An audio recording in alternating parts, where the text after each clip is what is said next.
రే మంజు, నా కూతుర్ని ఎందుకురా కిడ్నాప్ చేశావు? రేప్ చేయటానికి. ఏం మాట్లాడుతున్నావు నువ్వు? సెన్స్ ఉందా? ఇప్పుడు ఏమైందని? ఒకవేళ నీ కూతుర్ని నా తమ్ముడు రేపే చేశాడే అనుకో, వాడికి నీ కూతుర్నిచ్చి పెళ్లి చేస్తావు. బాబు, నా కూతురంటే నాకు ప్రాణం. ఏదేదో మాట్లాడకు. ఇప్పుడేమిటి ప్రాణమా పోయింది? చూడు సుబ్బు, నీ కూతుర్ని నా తమ్ముడు కిడ్నాప్ చేసింది ఆ సూర్యాని వేసేయడానికి. అది అర్థం చేసుకో దయచేసి. సూర్యాని వేసేయడానికి ఎంత బిల్డప్? నీ దగ్గర ఎక్స్ట్రాడనరీ ఐడియా ఏదైనా ఉంటే చెప్పు, మేము తప్పకుండా వింటాం.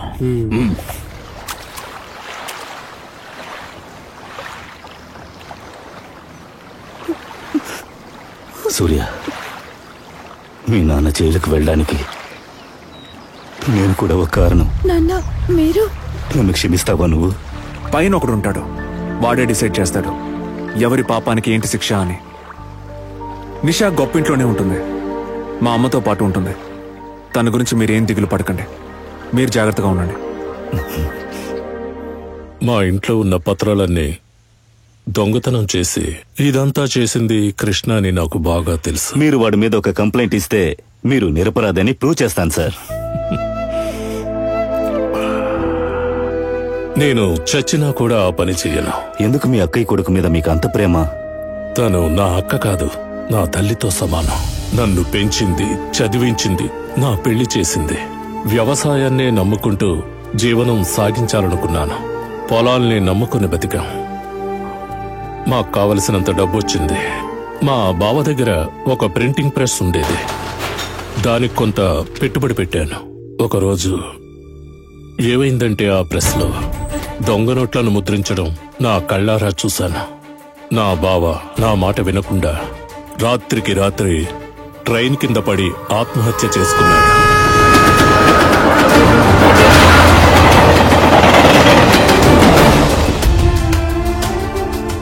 ఆయన శవాన్ని చూసి మా అక్కకు మతి భ్రమించింది. ఈ రోజు వరకు ఆమెలో మార్పు రాలేదు.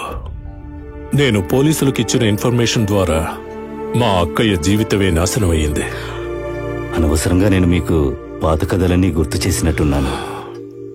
లేదు లాయర్ గారు, మనకున్న పరిస్థితులను, మనం వెళ్లే దారిని మనం ఎప్పుడు మరిచిపోకూడదు లాయర్ గారు. ఈ అపనిందలు నాకు సహజమే. దానికి ప్రాయశ్చిత్తం చేసుకుంటూ ఆ బాధ అనుభవిస్తున్నాను.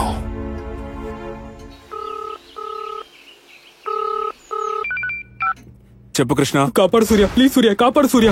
ఏమైంది? నేను డబ్బులు ఇవ్వలేదని నన్ను ఎక్కడో కిడ్నాప్ చేశారు. చంపేస్తారు సూర్య, నన్ను చంపేస్తారు. నేను మాట్లాడతాను. వద్దు సూర్య, నువ్వే ఇక్కడికి రావచ్చు కదా. కాళీమాత గుడి దగ్గర ఉన్నాను. త్వరగా రా సూర్య, త్వరగా రా. రా రే బాబా. చెప్పు. సూర్య ఒంటరిగా చిక్కితే వాడి చమడాలు ఒలుస్తానని చెప్పావు కదా, వాడు సింగిల్ గానే వస్తున్నాడు. ఎక్కడ?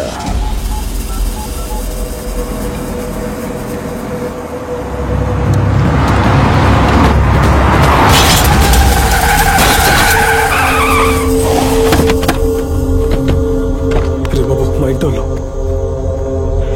మా అమ్మ అత్తయ్య వాళ్ళందరూ ఉన్నారు, వదిలే. ఎవరుంటే నాకేమిట్రా పోరరై.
నీ తమ్ముడు కూడా ఇదే మాట చెప్పాను బాబు. ఆడవాళ్ళ మీద అటాక్ చేసేవాణ్ణి మగాడు అనరు. ఏమంటారో నీకే బాగా తెలుసు అనుకుంటా. సూర్య, నీ వెనుక ఉన్న వాళ్ళను చూసుకుని నువ్వు ఇంత ధైర్యంగా మాట్లాడుతున్నావా? ఈ ధైర్యం పుట్టుకతోనే వచ్చింది. ఇది పెద్దింటి వాళ్ళ పవర్. నీ వెనక ఉన్న వాళ్ళంతా డబ్బు కోసం వస్తారు, వీళ్ళు ప్రేమ కోసం వస్తారు.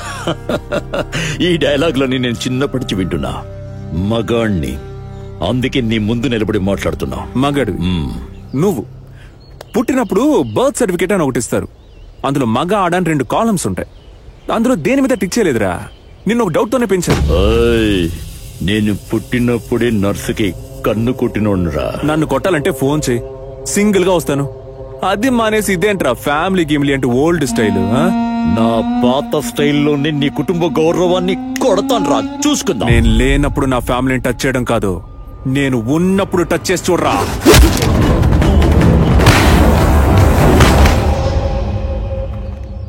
నీ పెద్దింటి గడ్డి మా దగ్గర ఒకటి ఉంది. ఒక్క నిమిషం ఆగు. ఏ కృష్ణ, రారా రారా. సూర్య, వీడి గురించి మీ కుటుంబానికి ఫుల్లుగా తెలిసే తీరాలి. అమ్మా. రే బాబు, నా ఫ్యామిలీ ముందు డ్రామాలు ఆడకు. ఆడావో హాస్పిటల్లో ఉన్న నీ తమ్ముడు ప్రాణాలతో ఉండడు. ఏంటి డౌటా? ఒక్క కాల్ చాలు నీ తమ్ముడి ప్రాణాలు తీయడానికి.